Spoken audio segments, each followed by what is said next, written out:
it going, guys? Welcome back. Espan Joseph here. Today's video is going to be showing you a few drills you can do to really help dramatically improve your guard game. Just so you know, these drills do require a training partner, so make sure you have someone on hand to get these drills done. These techniques fall into a category that I like to call micro drilling. So micro drilling is not, it's sort of like little detailed moves that sort of make up an entire move. That's sort of how I like to look at it. So these sort of fall into that kind of category. These drills do require a lot of discipline just because they are very, boring, repetitive drills. But really, if you want to take yourself to a different level, these are the kind of things you're gonna have to do. So make some time before or after class. So let's just get right into these techniques. Starting off with the crossover drill. The most important thing you want to understand with this drill is to always make sure to move your hips first. So watch, my hips move out first, then I push against the belly, bring my leg back into that neutral home base position with both my feet on our hips. Always move the hips. A lot of times in class, I'll notice the guys will not move their hips. They just want a shortcut by whipping their legs in front. You do not want to do that.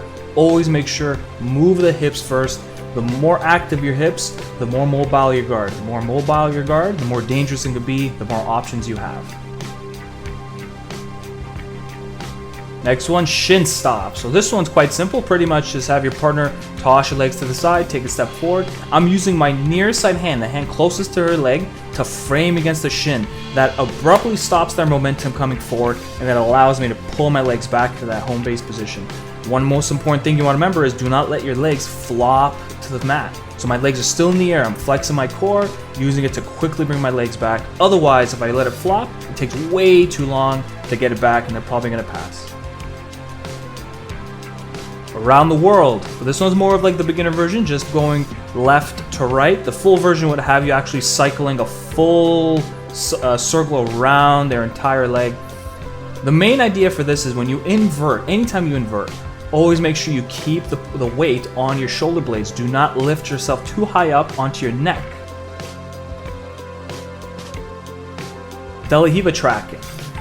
The most important thing to understand for this specific drill is the idea of maintaining constant contact. My left foot is hooked up into her hip as my right is used as a measuring stick.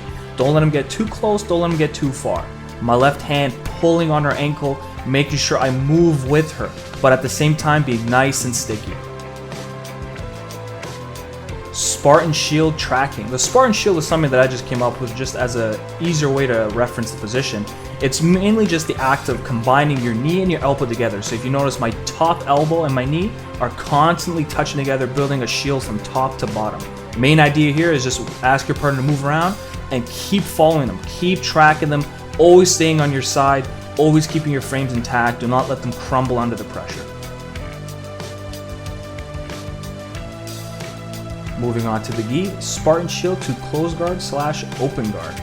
Notice on any time I'm going to be doing this, the main points of control I have is my left hand on the collar, right hand on the sleeve, and then before I even allow my bottom leg to come out, I stretch my torso, pushing my top knee into their stomach and abdominals.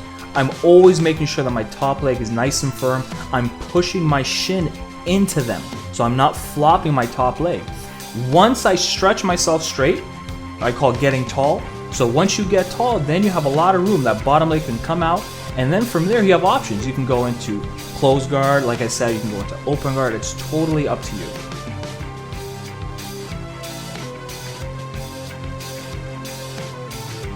Last one on the list, spider guard tracking, my personal favorite. Starting off both feet on the hips, move your hips out first. So hip escape, then pull the cuff, pull their cuff, and then wrap your leg around to that leg lasso. You have two kind of versions. You have the shallow, which just, if you notice my shin going on the tricep, and then the deep leg lasso, which allows my foot to go all the way through, touching onto their sort of lat area, and then squaring out my hips just to really tighten the whole thing up. And you just want to cycle back and forth, always following the steps, making sure each movement is as perfect as possible.